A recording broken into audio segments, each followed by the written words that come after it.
Hey, thanks for stopping by. And as always, it's good to hear from you. And I have a few questions for you today. So here we go.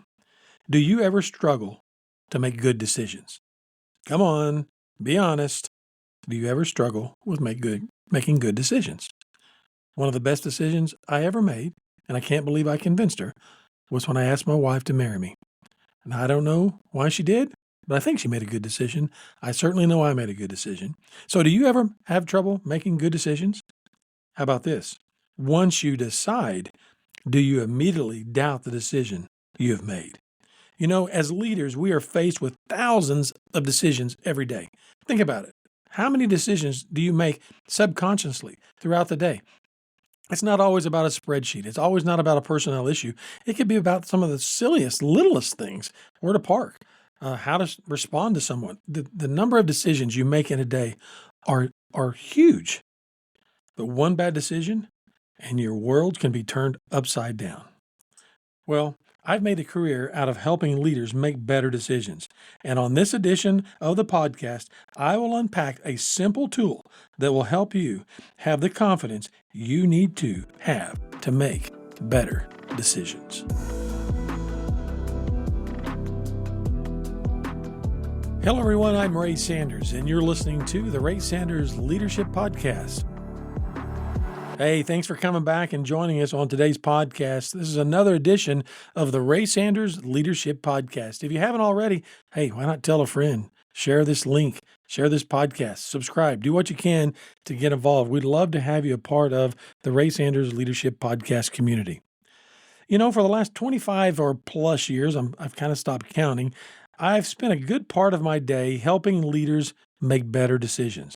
As a CEO coach and business growth strategy consultant, my focus is always on growing the bottom line and strengthening leadership teams in order to see the bottom line increased. We call this process the triple bottom line. There's a whole nother show we'll do on that, and I'm not going to go into it today, and we'll talk about that another time. But this is at the core of what we do, and we call it the triple bottom line. I'll just tell you what it is. The triple bottom line focuses on profit, people, and purpose. But for today, we're just going to be talking about how to make better decisions. As you might imagine, I often serve as a sounding board, helping leaders navigate the challenges they face in life and work. And just a side note here, isn't it true that life affects work and work affects life? So it's intermingled. We're making decisions all the time. Decisions we make in life affect work.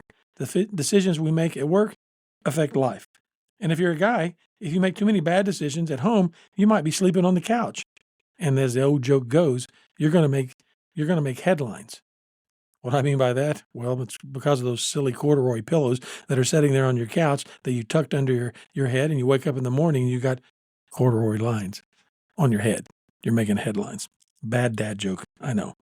So anyway, as you might imagine, I talk to a lot of leaders about the decisions that they're trying to make, and I serve as a sounding board. So leaders are really decision makers. They make things happen. The decisions they make have exponential impact. So how do you go about making decisions? Do you roll the dice? Do you flip a coin? Do you read a horoscope? Do you throw a dart at the wall and hope it sticks? I'm reminded of the game show, you remember it, Who Wants to Be a Millionaire? Regis Philbin was the host. He's the one I love the most. I know they have other guys since then. But Regis would be asking someone, is that your final answer? And they would think about it, and they would doubt, and they would squirm in their chair, and then they would realize they had a lifeline. They had a lifeline. They were in a pickle, and they were going to phone a friend. Is that how you make decisions? Do you phone a friend? Well, if we aren't careful, we can give in to the paralysis of analysis.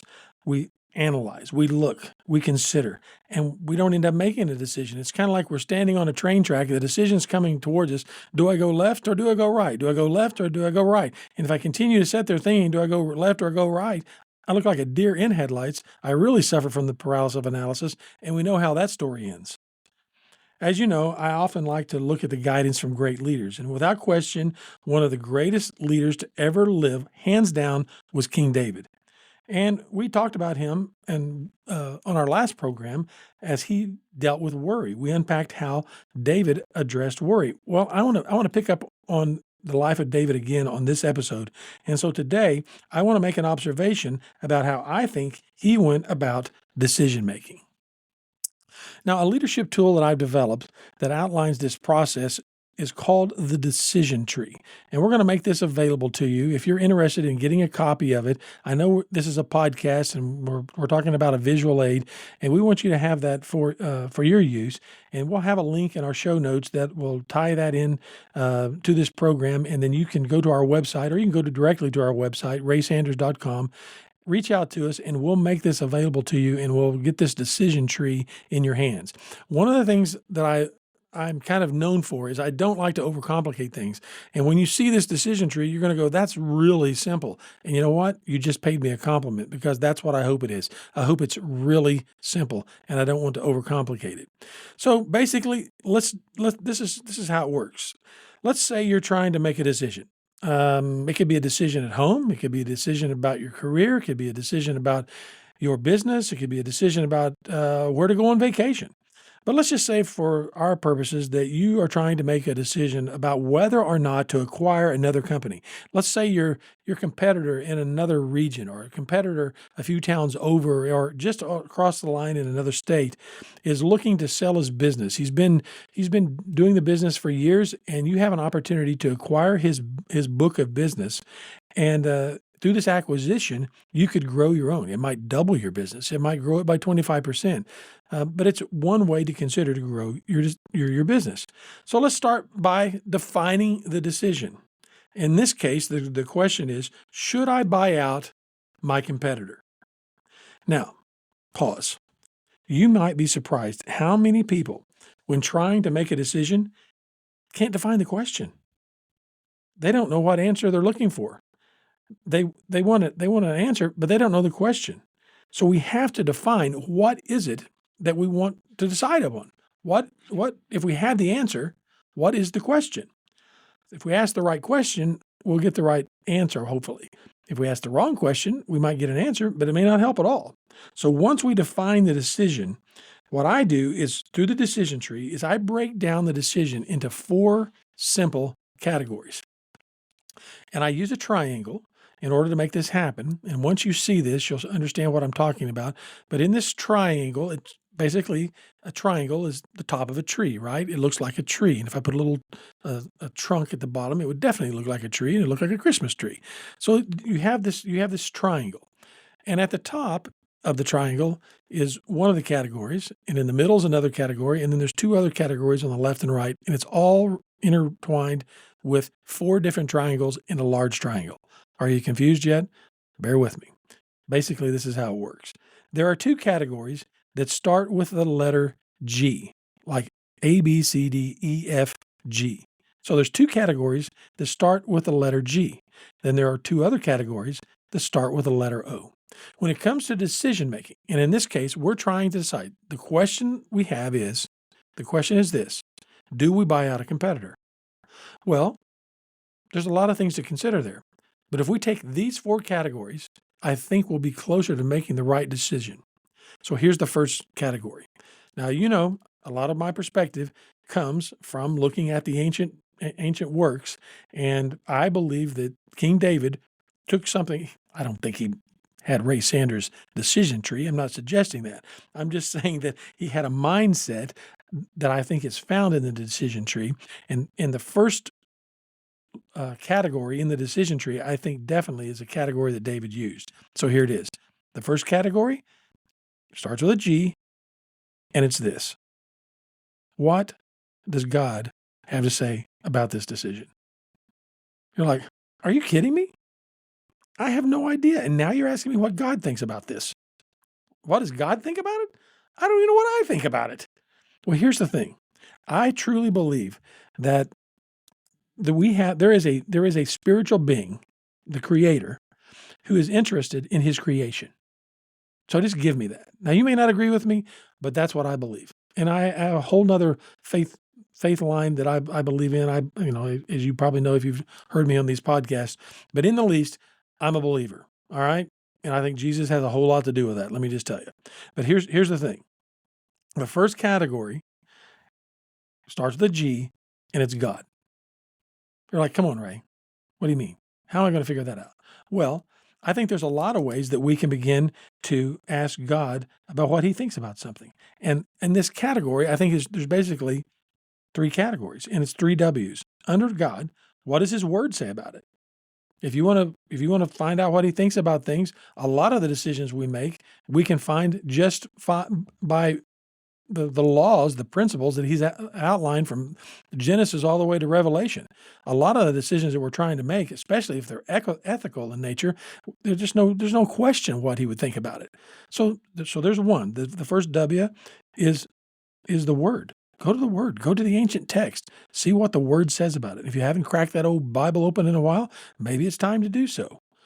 Or get on the Bible app or Google it or find out. If you're trying to decide on something, there's probably a pretty good chance, especially the book of Proverbs.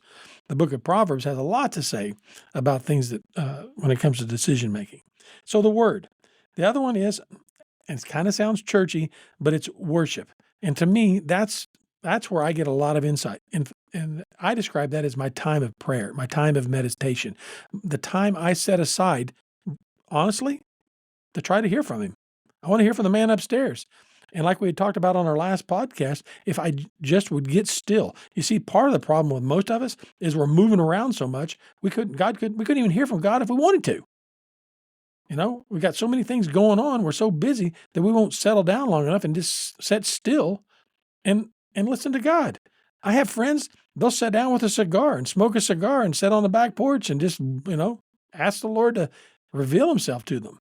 There's all kinds of ways. Go, whatever works for you. Some people, they find that maybe would come through a worship service, or maybe they listen to a song and they get spoken to just because they got still and they were willing to hear. So the first one is word, the second one is worship. And then the third one, this one, you're going to think I'm crazy, but the world. The world. Have you ever been driving down the road, or if you've just were trying to make a decision about something, and like the billboard, it's the silliest billboard, but it just speaks to you. Or you heard a song, or you run into somebody in the grocery store, or you're walking out of a restaurant, and someone says something to you. Can I just tell you? I think ordinary angels exist. I think God uses everyday, ordinary things and people to speak to us. We just have to be listening. I love it when I hear someone say, eyes to see and ears to hear. Eyes to see and ears to hear. When we're tuned in, sometimes I feel like some of you out there are probably thinking, what's AM radio?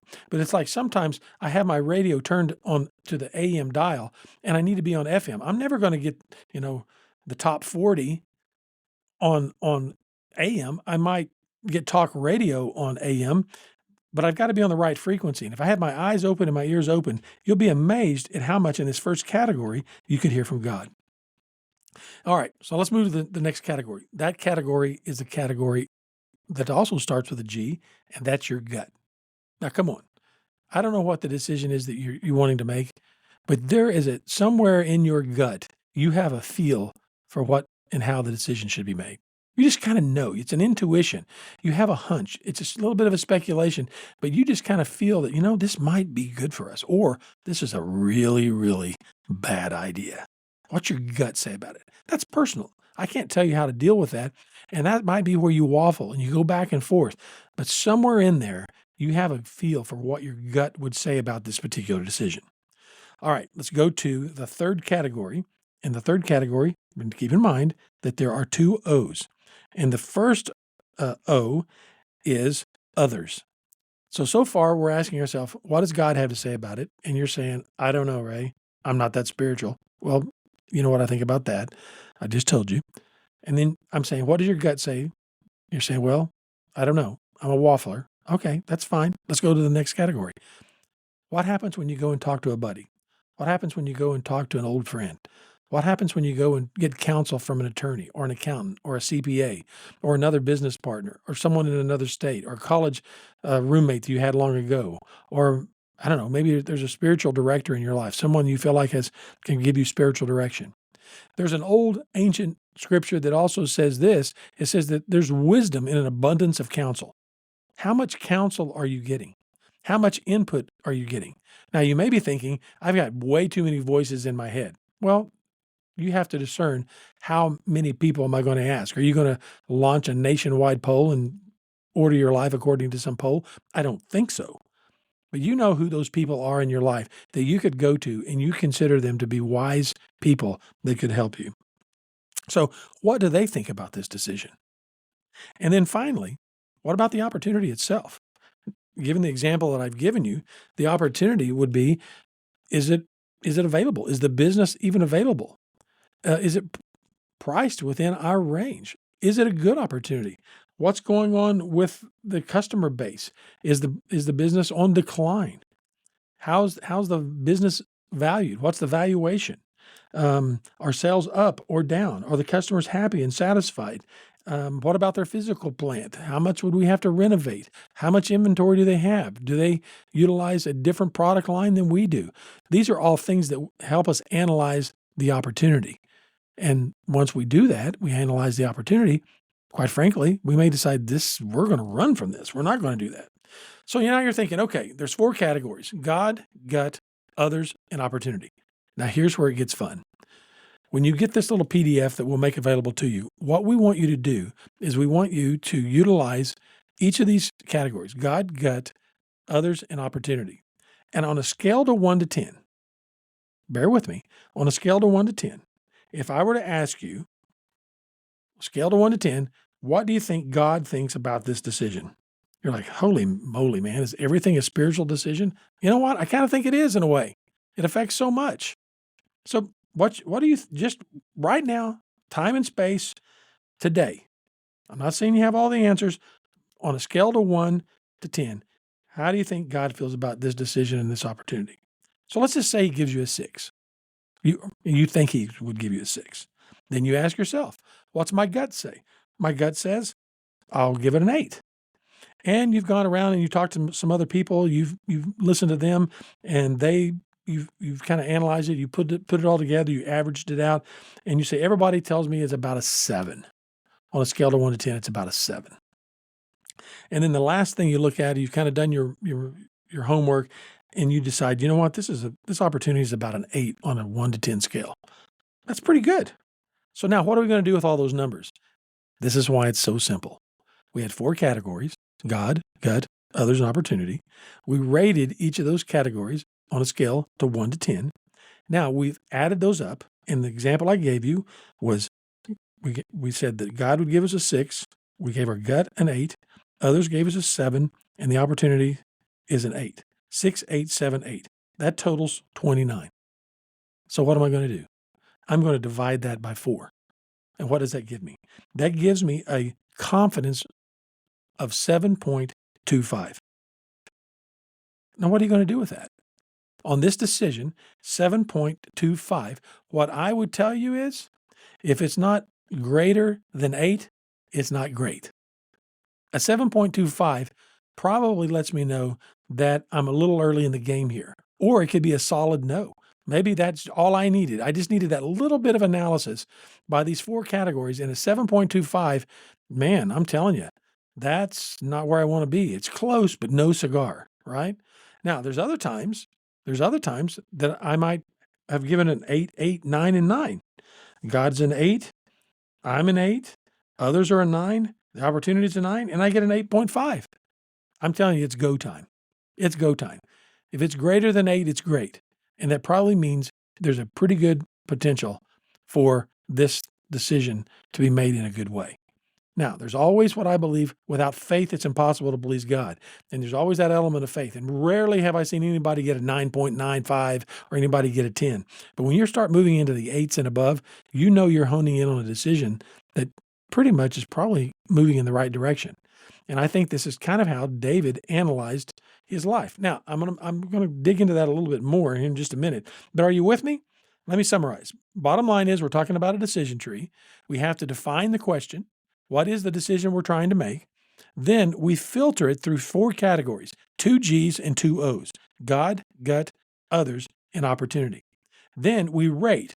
What do we think God thinks about it? And we had 3 W's. Remember that? We had 3 W's. What does my gut say about it? What do others say about it? And what is the opportunity? I add all those up, I divide those by 4, and that gives me my confidence rating. And in this case that I gave you, a 6, 7, or 6, 8, 7, and 8 was 29 divided by 4 was 7.25. And I'm going to tell you, I probably wouldn't be moving ahead with that business at this time. So sometimes, which is often the case, we feel confident that we are making the right decision, but the timing isn't just right. It maybe has something to do with us. It may have something to do with other circumstances.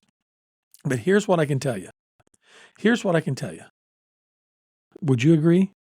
Timing is everything. Timing is everything. And that's where the life of David comes into play. That's where I can tie in David into this decision tree. What do we know about David? Let's do a little review here about this leader that led a nation, was considered one of the most amazing leaders to ever live. What do we know about David? Well, here's one thing you probably know pretty quick. He was a shepherd boy. He was a shepherd boy, and he was the runt of the family. He was the runt of the family, and one day, this man comes into their village, and he decides that he thinks that the next king of Israel is in this village, and David has all these brothers, and David's out in the field watching the sheep, and this man, Samuel, comes in, and he's talking to Jesse, and that's David's dad, and he says, "Hey, line them up. I want to see what they look like." And he lines them up, and he says, "I'm not too impressed. You got anything better?" And he says, "Well, we got the runt in the family. His name's David, and he's out in the pasture."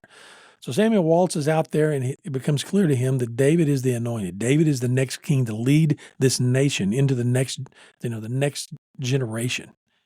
So he kind of rubs David on the head and says, "Hey, kid, you're going to be king someday." David doesn't think anything about it, and he sits on this rock, and he continues to use this slingshot to knock acorns off of other stones, and kind of sets out just kind of watching the sun set and rise and making sure the wolves don't come and eat all the family livestock.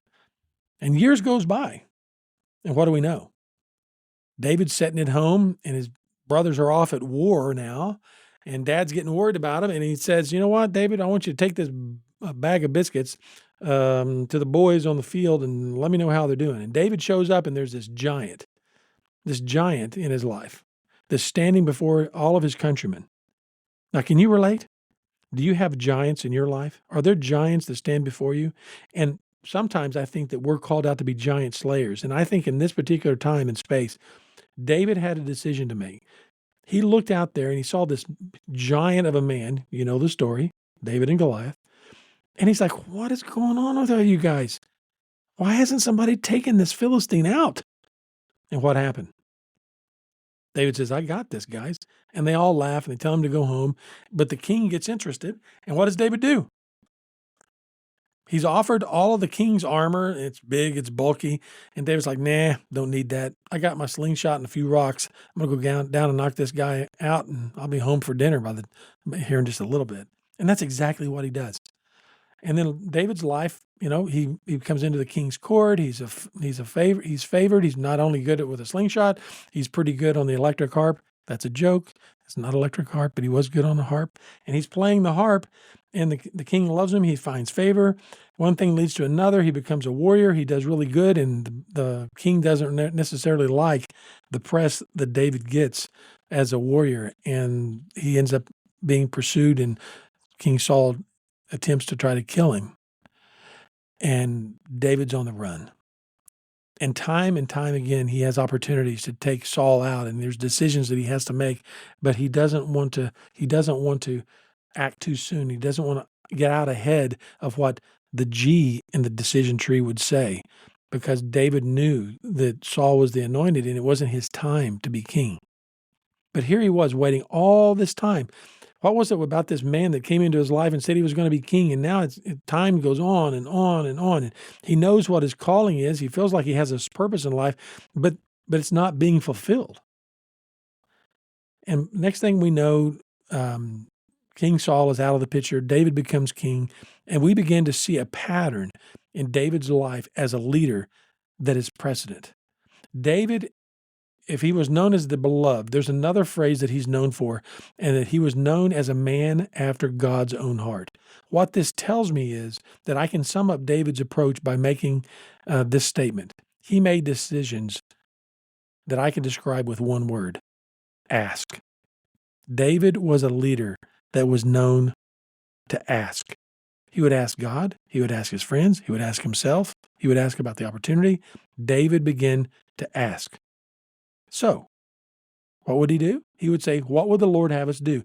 One of my most favorite stories that are in these ancient texts that I'm referring to is a story in the Old Testament where David is now king, and it's this first battle where he is called to a battle down in a certain valley, and he has a known enemy, and they need to be taken out.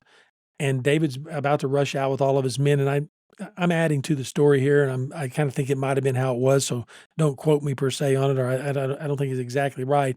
But the bottom line is David is about to go out and take on the enemy. I mean, he's known for kicking tail, man. He's kicking butt. He's known for taking out people, and it's not like he doesn't know what he's doing. But what does David do with all of his mighty men? Can you just see these guys all decked out like gladiators, ready to go down and kick some tail? What does David do? And it's similar to what we learned about when we deal with worry. He said, hey guys, let's be still. What would the Lord have us do? You see, he was practicing the one of the G's out of the decision tree. What would the Lord have us do? And so I believe that there's this pattern that we can look into David's life and we can see that he was known for asking. He was pausing, and he would put the decision tree in front of himself, and he would give himself time to work it through. He wouldn't just go off half-cocked. He wouldn't just do it on a whim. He would take the time to be still and contemplate, but he wouldn't sit around and get caught up in the paralysis of analysis. So when I think of his life, I also think of 6 W's. Now I'm pulling out now to about 20, 30,000 feet. And I think about his life as a whole and in general.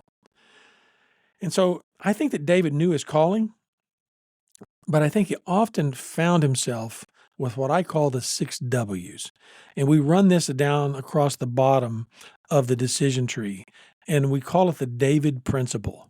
And these 6 W's is where I think David found himself. And quite frankly, I think it's where I find myself a lot of times when I'm trying to make a decision. And even a lot of times after I feel like I have the right decision, it seems like the timing isn't just right.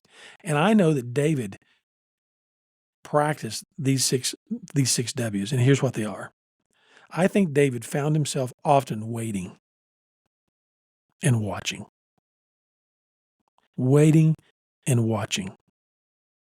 He knew what he was supposed to do, but he was waiting for the proper time. He was watching for the time to act. He knew just when to throw the rock from the sling. He knew just when to run down to the battlefield. And what's interesting about that story about his first battle, the first battle that he had when he said, what would the Lord have us do? What's interesting about that story is that it wasn't too much longer that the same enemy on the same battlefield came back into play. And David could have thought that what he did before is what he needed to do now. But what did David do? That's the beautiful thing about the life of David. And that's why I love the decision tree. David went before the Lord and said, Lord, what would you have us do? He was waiting and watching. And then here's the thing. He was willing. He was waiting, watching, and willing.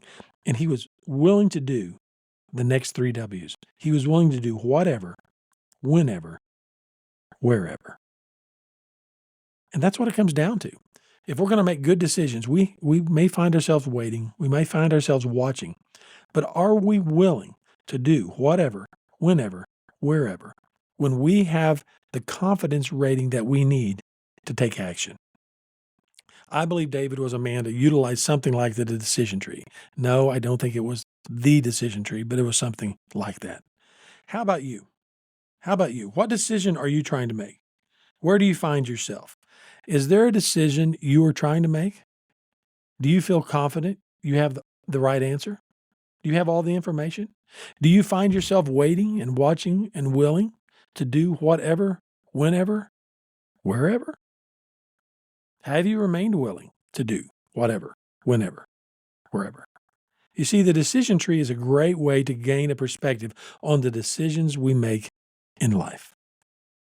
Hey, if you would like a copy of the decision tree, by all means, look at the show notes, and we have a link there, or reach out to us on the website, raysanders.com. Hey, thanks for stopping by. It means a lot. I really mean that. I'd love to hear from you. If you were encouraged by what we've said here, you were inspired, by all means, hit the like button, subscribe, Send out the information. Let's share the love. Better yet, why not send the podcast to a friend? Reach out to us at raysanders.com. We'd love to hear from you. That pretty much does it for the show. Thanks for joining me again here on the Ray Sanders Leadership Podcast. We're in your corner for life and work.